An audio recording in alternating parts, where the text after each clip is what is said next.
And so our topic of consideration this evening is the priest as the public relations agent for the school. And we've heard it since last night, and from very, very different people, huh? We are key to the success of Catholic education. And we can talk all we want about the age of the laity and all the rest of it, and that's all fine. But the bottom line is people still look to us to say that this is a worthwhile project or it's not. And the first thing, and someone last night, I can't remember who the person was, said, when have you heard a priest preach about Catholic education? And it's got to be more than the Sunday leading up to Catholic Schools Week to say, oh, by the way, there's a nice little Catholic school somewhere, and you may want to, visit it or go and put your kid there if you got a few extra $1,000 to play with. And and I think the first point, and I've only come to realize this quite recently, I've taken to reading parish bulletins, which get sent to me from all over the country. And I have been astonished at the number of parish bulletins, even with parishes with a Catholic school, where the school's not listed on the bulletin. Let alone the parishes that don't have a school on campus that indicate where the nearest Catholic school is. Secondly, websites. A friend of mine is a pastor in the Trenton Diocese, new pastor. He has a very, very good school. He has 4 very good traditional sisters in the school, and the place is struggling. He got there about 6 months ago, and he asked me to come over and chat. And before I did it, I went to the parish website, and there's no link for the school. And so when we had lunch, I said, your own parish website doesn't note the existence of the school. He said, well, of course it does. I said, no, it doesn't. Before we go out to lunch, go to your website. And he looks, he's here, and he said, well, I was certain that it was there. I said, it's not. All right. And so these are little things, huh? But as a matter of fact, it says an awful lot. And Father Chris mentioned this afternoon about the separation of the school from parochial life. This is unbelievable that we are not noting the existence, the availability of a Catholic school. And so I think that's the first thing that needs to be noted. Secondly, that on the school website, the pastor needs to be noted. Right? You are the primary official for that school. Right? Canonically and civilly, you are the head of that school. And that's not simply, to talk about power or authority or anything of that nature, but that says clearly this is part of your role as chief shepherd in that parish. And the school is not an appendage. The school is not something to the side. And that's one of the things that can happen. A school takes on an existence apart from the rest of the parish. And once that happens and the cow is out of the barn, it's very, very difficult to get it back in. So that's critically important. And then the issue about preaching. And someone this afternoon made the point that priests are very often afraid to preach about the school lest they alienate certain people. Now, I have a relatively stock homily that I deliver going around the country, and I'm going to give you a copy of it. It's about 6 pages, and at the rate that I speak, it's about 16 minutes. And one time, I was preaching in a parish in the Denver Archdiocese, and I was the celebrant of the Saturday night Mass, and I was preaching at all the Masses. And halfway through the homily, an entire pew got up and walked out. So I said to the pastor afterwards, I said, what was that all about? And he said, oh, that's the family of the principal of the local public school. And And so there are different audiences that priests walk gingerly around. And so the parents who don't use a Catholic school, the public school teachers who are Catholic, the CCD lobby, all of these are little special interest groups that keep us from saying what we need to say. Namely, that the Catholic school is not simply an option. It's an absolute necessity. And if it isn't, then we've got no reason to exist, right? And so what I do in this homily is a little bit of history of Catholic education, some quotes from popes and things of that nature, and then go into why it's very important for these people to make this choice. And what's interesting, and it's not because I'm Lacordaire or any of the great French preachers, but people will say to me invariably after Mass, "Father, I've never heard that before. I've never heard that. I never knew that the church really wanted children to be in a Catholic school. I thought it was a nice idea if you wanted to go, but I didn't realize that this is such a priority for the church." Now, of course, they would have no reason to know that it was if they had never been told this before. And these are regular Sunday Mass people. They've never heard it. A year ago, January, I was on a flight from Newark to LA to do a school evaluation. And I'm sitting on the plane, and a family came in front of me. And the father sort of nodded his head and smiled at me, and they took their places, husband, wife, and 3 kids. And we landed in LA, and we're all standing to get off the plane, and as luck would have it, they couldn't open the door of the plane. And so we're standing there, and you know how then people start to talk to each other. And so the man turns around, he said, "Father, do you live in Jersey or do you live in California?" And I said, "Jersey." And he said, and I said, "You?" He said, "I live in Jersey too. We live in Jersey." And I said, "Is LA your final destination?" No. He said, "We're continuing on to Hawaii for a family vacation." I said, "Oh, very nice." I said, "Where do you live in Jersey?" And he said, "Rumson." I said, "Oh, Holy Cross Parish." He said, "Yeah." Now, parenthesis, the poor people in Rumson live in $2 million mansions, okay? And I said, "Oh," I said, "Lovely, huh?" And I said, "Do your children go to Holy Cross School?" No. I said, "Where do they go?" He said, the local public school." I said, "And why would that be?" And he said, I said, "Really?" I said, "Well, I find this very interesting." I said, "Because number one, Holy Cross is a blue ribbon school. Number two, the last time I heard, the tuition was about $5,000 a year with a family rate. I said, and number three, I'm not a math major, but I'm doing some quick calculation here. And my guess is that this vacation is going to cost you about $30,000. And he said, "Well, Father," I said, "I do, and that's the problem." Well, where was his pastor, you see? And I look at statistics for parishes. They've got 150 kids in the school and 700 kids in CCD. Something's wrong. Something's wrong, right? Where Ocean County, New Jersey, 82% Catholic, 82% Catholic. We've got the Catholic grammar schools that are there are full.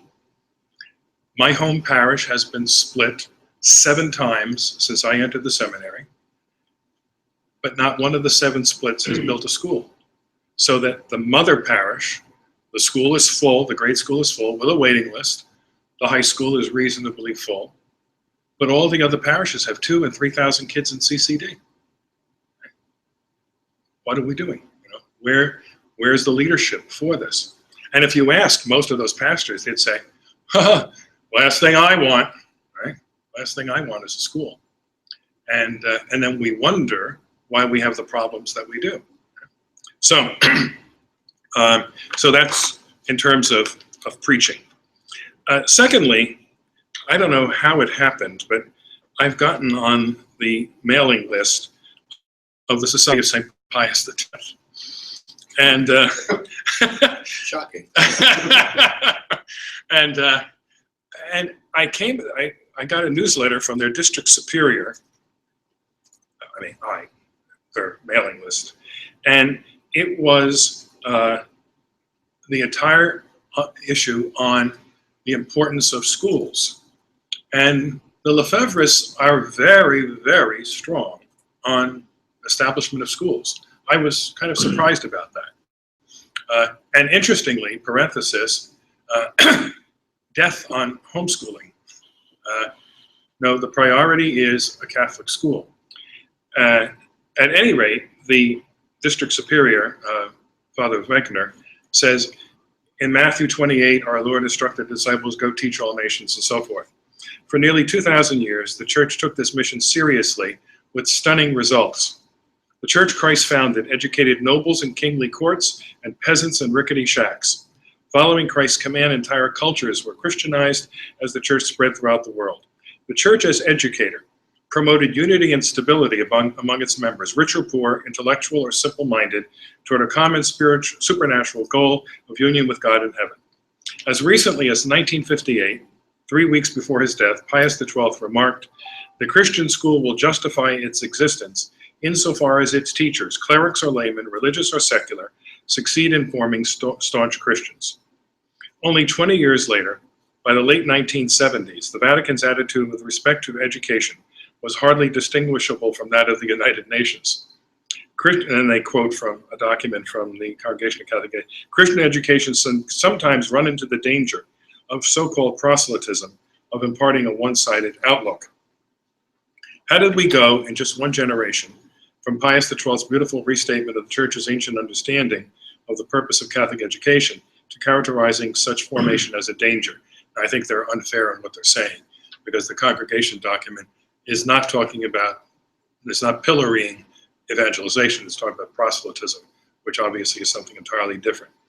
At any rate, it's an entire encomium to Catholic education. And then I got this very slick brochure from them on a particular parish school in Nicholville, New York, which is on the border of Canada. And it is an absolutely amazing story about a little parish with its school. And I called the pastor because I said I was intrigued by all of this. He has 200 parishioners. He has 54 children in the school. The tuition is $1,800 per child, plus a family discount. And parish subsidy is the rest.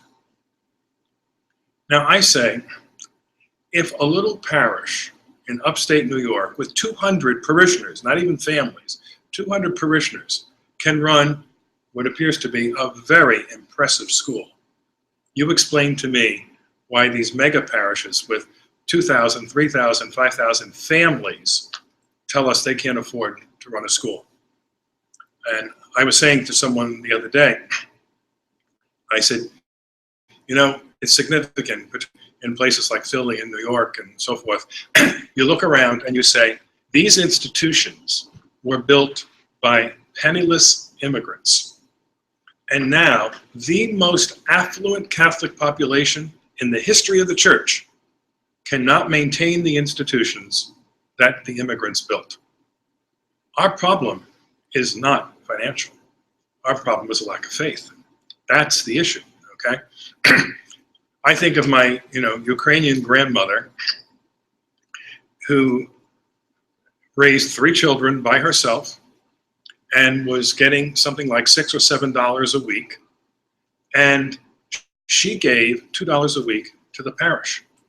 And as a little boy, I said to her, Grandma, how could you do that? Oh, she said, their father says we must help the church, build the school. Who will do it? They did it. She gave $2 a week out of $7, right?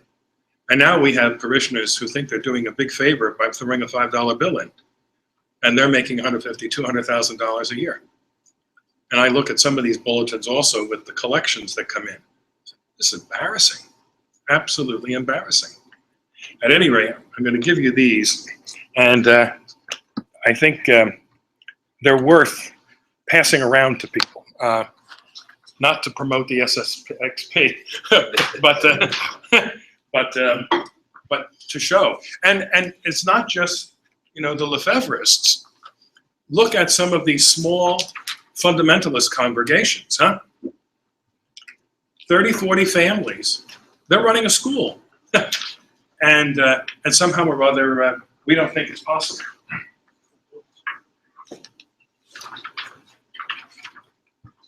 And I must say, they know how to put together a brochure. That's a very, very attractive piece of work there, huh? Also, They have a girls' school as well. yes. Yeah. Although it's interesting, at the elementary levels, they are not opposed to coeducation until, I guess, puberty or something. Their flagship operation is in Kansas, St. Mary's, Kansas. And there they've got everything imaginable and extremely, extremely focused education in a very classical mode.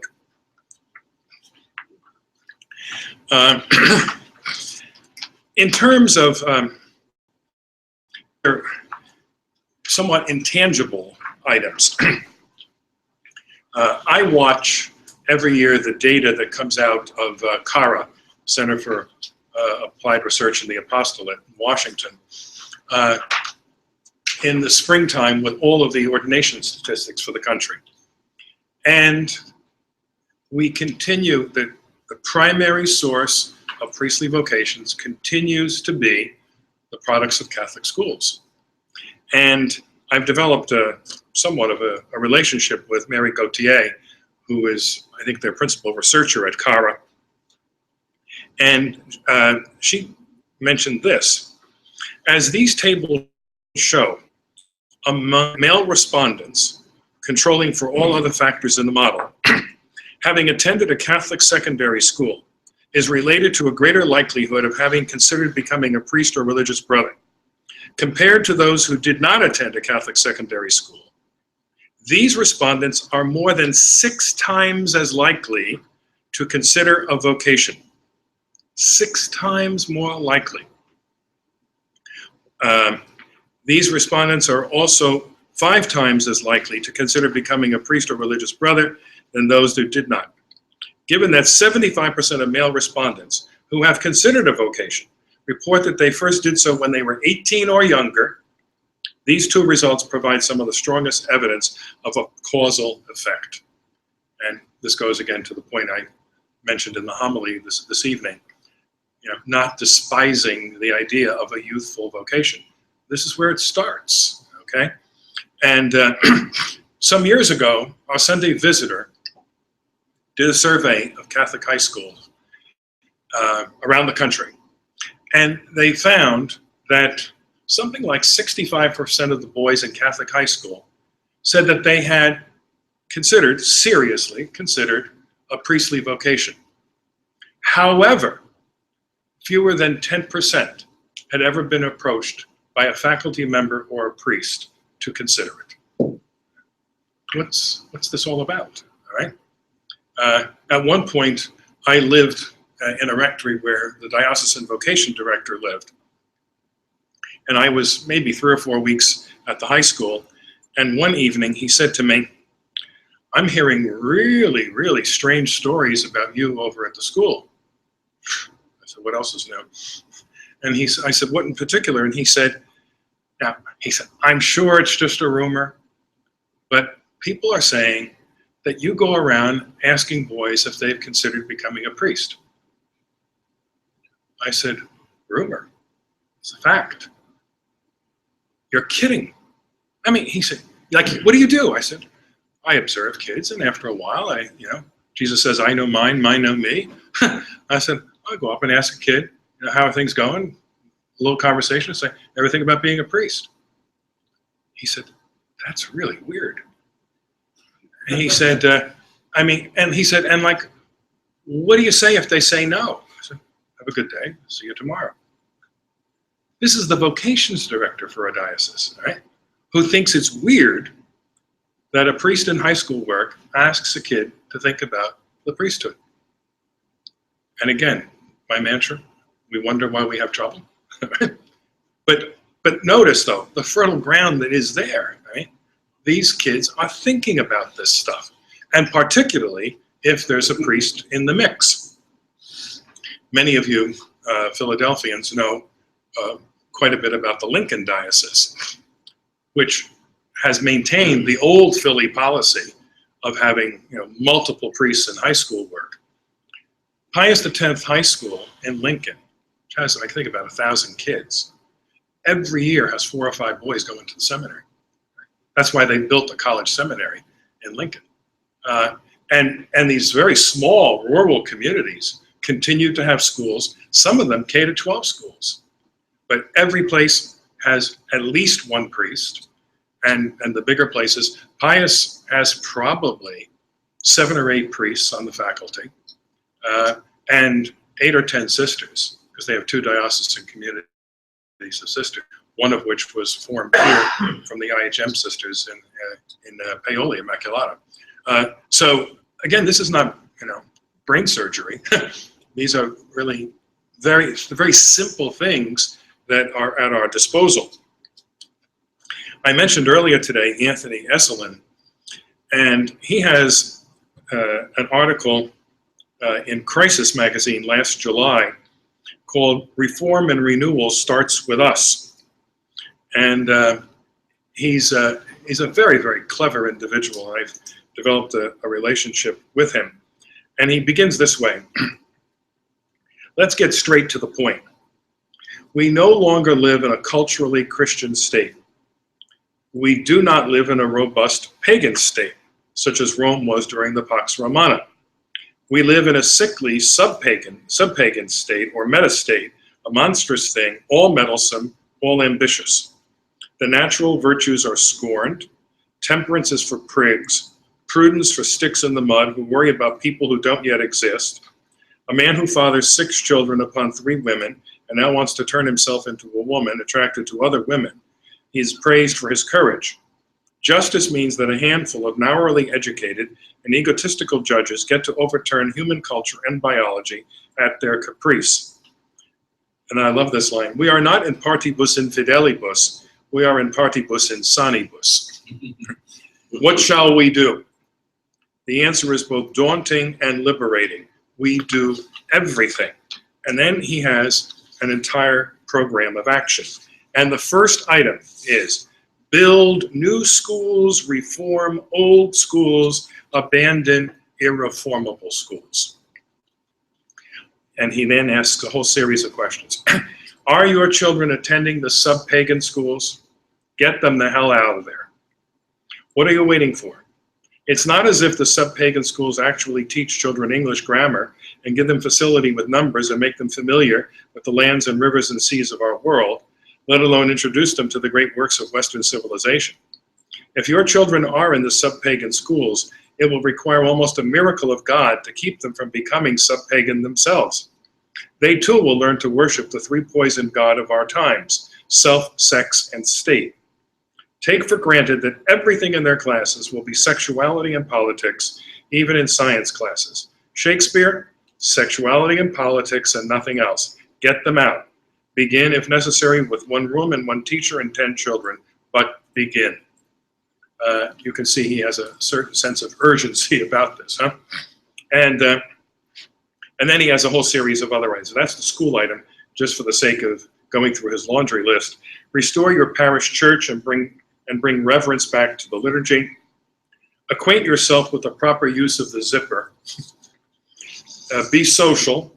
Read good books. Recover the human things. Pray like the pilgrim you are.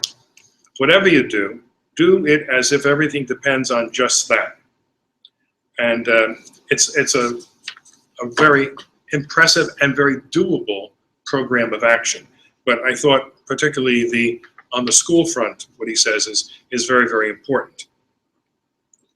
And then Father Waters sent me 2 quotes last year that are very interesting from a book by Norman Davies called Vanished Kingdoms, The Rise and Fall of Nation States. And 2 quotes. Modern education may have something to answer for here. In the days not too distant, when all educated Europeans were brought up on a mixture of the Christian Gospels and the ancient classics, everyone was all too familiar with the idea of mortality for states as well as individuals. Though Christian precepts were widely disregarded, they did teach of a kingdom not of this world. The classics, propagating supposedly universal values, were the product of a revered but dead civilization. The glory that was Greece and the grandeur that was Rome had evaporated thousands of years before. They suffered the fate of Carthage and Tyre, but were still active in people's minds. You mention any of these issues to the average person under the age of 30. They have no idea what you're talking about whatsoever. There's a fellow named Mark Dyer or something of that nature. He runs around to college campuses interviewing idiots, asking them questions about history and politics and so forth. And 4th of July weekend, he went down to San Diego. And did any of you see this? Isn't it priceless? Yeah. And he was asking, he said to a young person, they're all under 25. That's the first criterion, right? And he says to the first one, what are we celebrating this weekend? It's 4th of July. Well, what's 4th of July? Is there another name for it? Okay, next person. What else do we celebrate? Oh, Independence Day. What's that mean? Well, we got independence. And he said, from whom? Well, let's see. I'm not quite sure. So then he goes to the next one. He said, now this is Independence Day. Do you think it was a good thing that we got our independence from China? Oh yeah, the Chinese were really bad to us. Right? And then, can you name 3 of the founding fathers of the United States? Well, no. Can you name 1? No, not really. All right. Then what else do we have? What's the date of American independence? Let's see. Was that 1890 or something like that? No. Oh, I know. 1915. No. No one knew it was 1776. Okay. And then, what rights do we get are listed in the Declaration of Independence? And a gal said, "Well, that was the Civil Rights Movement." Yeah, I know about that. That was 1960 or something, huh? Well, no, a couple of centuries off on that. And this is what, and this is not made up stuff. I mean, this is where we are. And so this is the point of, one of the points of this book. There's not even a memory of these things anymore. Right? And then the second paragraph, which I love. Today, the barbarians have broken into the garden. Most school children have never met with Homer or Virgil. Some receive no religious instruction of any sort, and the teaching of modern languages has almost ground to a halt. History itself has to fight for a reduced place in the curriculum alongside apparently more important subjects like economics or IT or sociology or media studies. Materialism and consumerism are rife. Young people have to learn in a cocoon filled with false optimism. Unlike their parents and grandparents, they grow up with very little sense of the pitiless passage of time.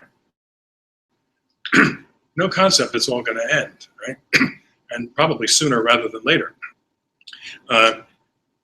One of my student teachers that I had to observe last semester was teaching history, high school, in a suburban Jersey community.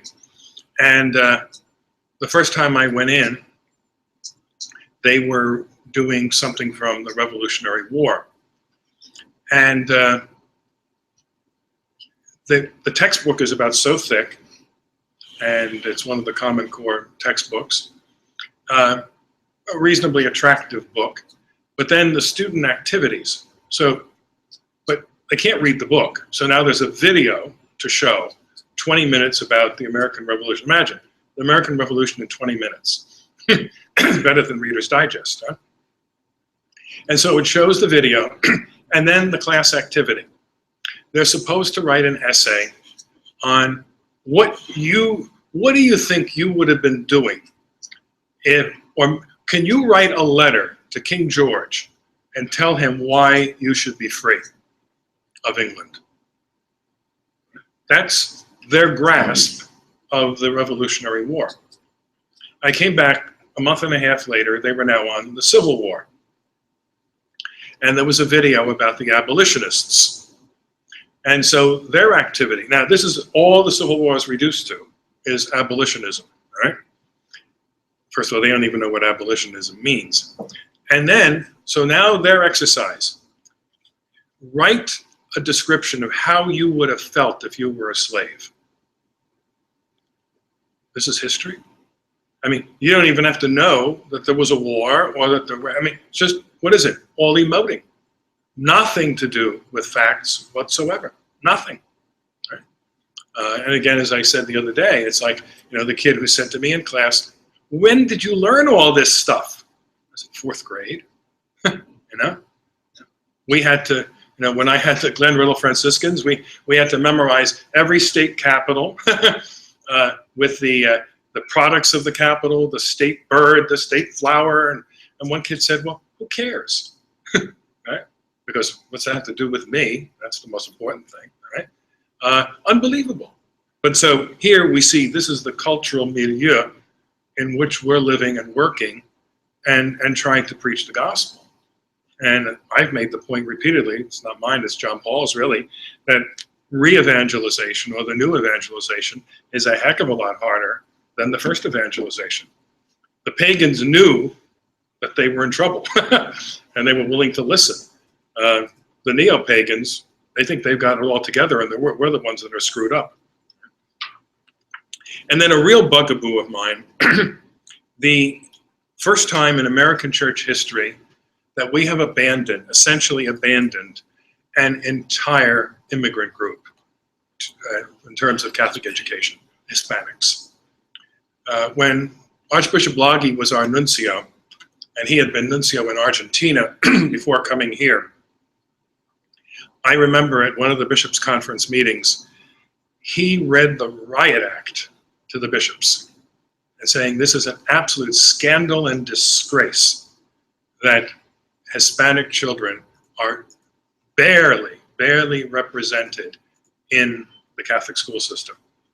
Cardinal O'Malley jokes somewhat, tongue-in-cheek, that there are more Protestants in Catholic schools of the United States than there are Hispanic Catholics. Although Hispanic youth now make up, 45% of the American Catholic population, fewer than 10% are in Catholic schools. Now, when the Polish and the Italian and the Irish immigrants came, they were penniless, but the church took care of the education of those kids.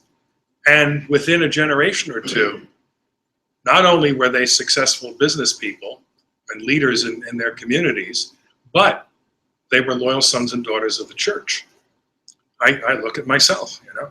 I'm the grandson of 4 immigrants. I have 2 doctorates and I'm a priest. That happened through the Catholic school system, right? None of that would have occurred without it. And then we express amazement at 2 phenomena in regard to the Hispanic population. Number one, that 50% of them have become fundamentalists. Right? Well, what the heck have we done for them? Right? And number 2, that there are almost no native Hispanics becoming priests. Right? We have to import them from Colombia and God knows where else in order to serve the immigrant population. The primary reason why they've left the church is they've never been catechized properly. Right? There's no outreach to them through the schools. And so they're poisoned by what goes on in the state schools. I had a residence in in inner city Omaha that was right on a corner where a public school bus loaded up every day. And in the mornings, I would often walk outside praying the office, coincidentally, as the bus was loading up.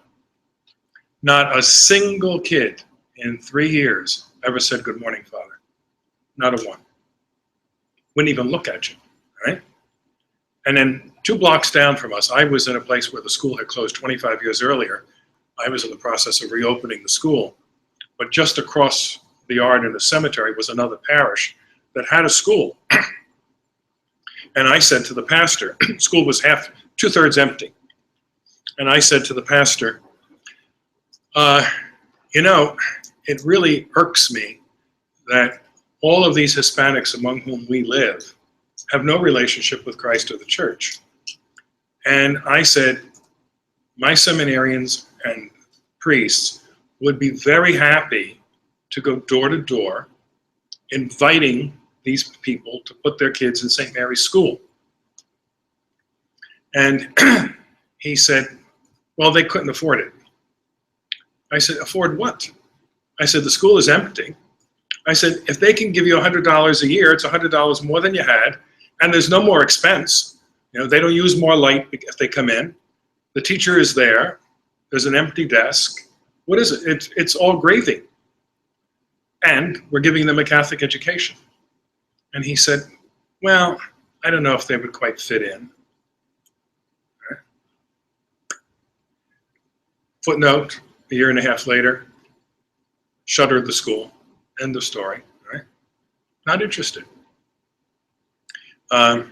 There's a Hispanic man who's a friend of our community from Argentina, extremely devout. In fact, he had been a seminarian for a number of years. He and his wife, both Catholic educated in Argentina, devout Sunday Catholics. And one day at their home, I said, why are your kids not in Catholic school? And he said, well, where is there one? I said, you go to St. Veronica's for Mass, don't you? And he said, yes. I said, when you get on that road, that big building on the left, before you get to the church, that's the school. Oh, I never knew that was a school. I knew nothing about it. Now, and he's not a stupid man, and he's completely bilingual, so it's not a language problem, right? No one had ever invited him to consider the school, and obviously it means it had never been mentioned in a homily, apparently not in the bulletin. He had no way of knowing whatsoever that there was a Catholic school on the very property where he went to Mass every single Sunday. We're just missing the boat all over the place. And and so again, it's not bad will on the part of many parents. Either they've not been challenged or they've not even been informed. And the last item, Father Chris sent this in my direction. The Bishop of Fall River recently addressed the Fall River Chamber of Commerce. And he decided to talk to them about the value of the Catholic school to the local economy. What do the Catholic schools of the Diocese of Fall River contribute to the welfare of the local economy? And that's a wonderful, wonderful talk. Do you want to summarize the points he made, or? He talked about producing, graduates that go on to college that come back to their communities and are people who are basically givers instead of takers from society, as well as highlighting something that Father Peter highlighted on the panel earlier. He broke down the numbers based on school districts and the average cost to educate students in the government-run schools in the southeastern Massachusetts area, not on Cape Cod, is approximately $14,000 a year per student. He said he's educating, on average, students for about $4,000 to $4,500 a year. So he's educating 2.5 students for the cost that the state charges for one.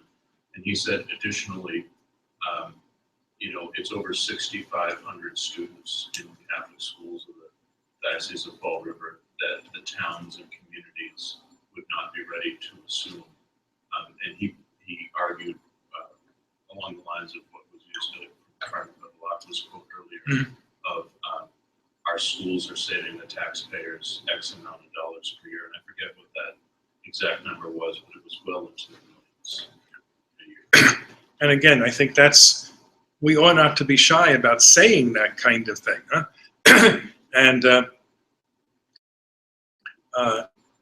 I've had many business people come to me and ask for our students to work for them summers. And I said, well, why? Well, we know that a Catholic school kid is going to be there on time. He's going to come dressed right. He's able to read and write.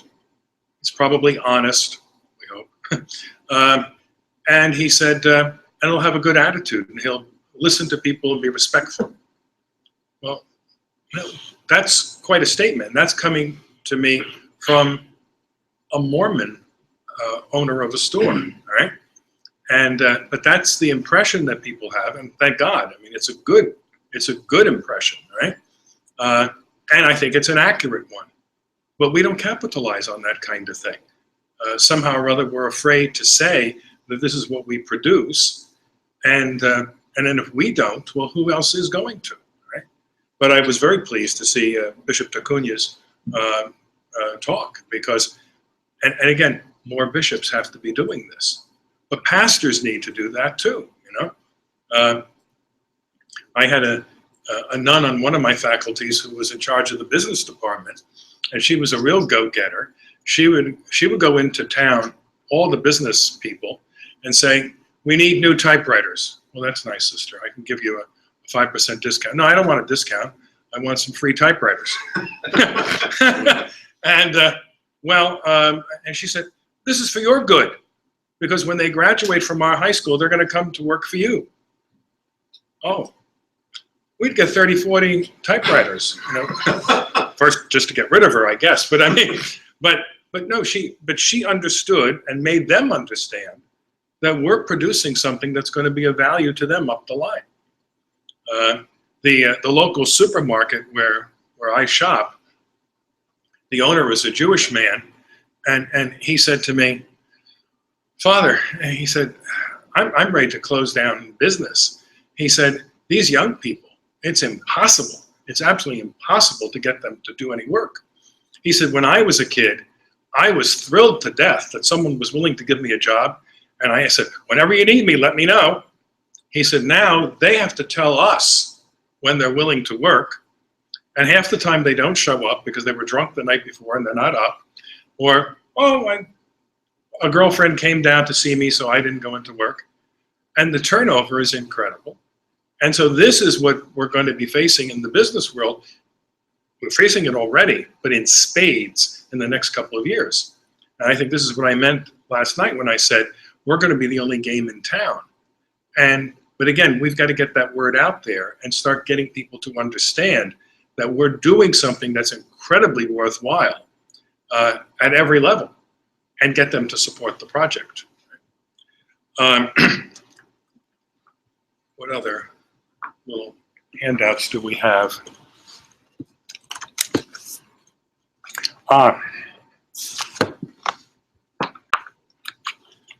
Again, I alluded to this in the homily this evening about issues of human sexuality. And the Cardinal Newman Society produced a program called Human Sexuality Policies for Catholic Schools. And Bishop Kennedy and I were talking about this after Mass. We better have policies in place, because the reality is outstripping us very, very quickly. And the bishop mentioned that at a meeting with Cardinal O'Malley, he informed the cardinal that there were now 33 genders. And the cardinal said, well, I won't be building 33 bathrooms in every school. But this is, but we have to be prepared to deal with this, and you have to have a policy in place. And I think they've done a very good job with this.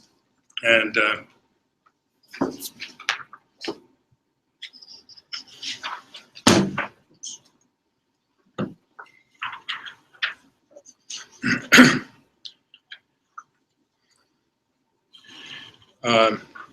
and so the first page obviously sets the tone. There's a need for clarity, charity, and integrity in policy issues related to human sexuality in Catholic schools. This guide provides examples of policy levels at 3 levels. 1, a sample broad school vision mission statement in which to situate human sexuality policies. So it's not simply a list of nays, but it's put in the context of an overall view of human sexuality. 2nd, a statement regarding the school's intent and interest in establishing such policies. And finally, examples of specific policies related to human sexuality. And if we don't do this, we're going to get caught in a very, very serious legal problem. And you may remember, again, it's about a year or 2 ago now, where a number of Catholic colleges were trying to get themselves exempted from various intrusive policies. And when they attempted to show their Catholic identity, the court said, "You've got to be kidding." All right? There's nothing that's Catholic with you, and all of a sudden now you want to claim Catholic exemption. And so once again, we go back to the issue of Catholic identity, and they use the word integrity also. And they give specific examples, definition of terms, right? Sex, gender, what does it mean? Chastity, marriage. And so this is really setting the stage. So God forbid, if there are any legal issues, we have it there. This is who we are, all right? Athletic policy. Wasn't there a crisis here in Philly last year about that? How did that finally end up? They ended up allowing her to play. They had a decision that they made a year earlier, and then they reversed that decision this past year. Athletic policy, bullying policy, chastity, dance policy, and on the chastity front, I've always been a big proponent of ensuring that things ought not only to be good, but they should look good.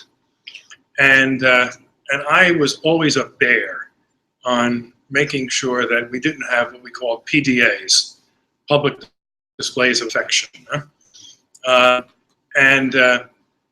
see a couple of kids in the corridor, walking hand in hand or arm over each other, and I say, no. And, what's interesting is I was able to do it in that context, and that was the male-female thing. The schools that didn't do it for the male-female thing are now going to find themselves in a real bind if they try to do it for the male-male or female-female thing, all right? The church has always been an equal opportunity employer on matters of sexuality, right? And it's inappropriate anywhere, all right, for anybody of any of the 33 genders to do this, all right? And if you have a consistent policy like that, it's completely defensible and it's immune from attack about discrimination. No, it's not tolerated for anybody under any circumstance. Dress code, uniform, facilities use, formal titles and names, gender identity, what's it mean, mission integrity, there's public displays of affection, same-sex attraction, what's the church say about it, and then other policies. So I think it's something that should be of some value to you in either your parish school or your high school. And so any questions about any of this material, we'll take a short break and come back for a little, couple of other items, and then we can have some social time much more reasonably than late last night, okay? So, questions about anything that we've discussed in this session? Makes sense? Yep. All right, so let's come back at let's say 8:35, and we'll maybe deal with another half hour or so after that. Okay.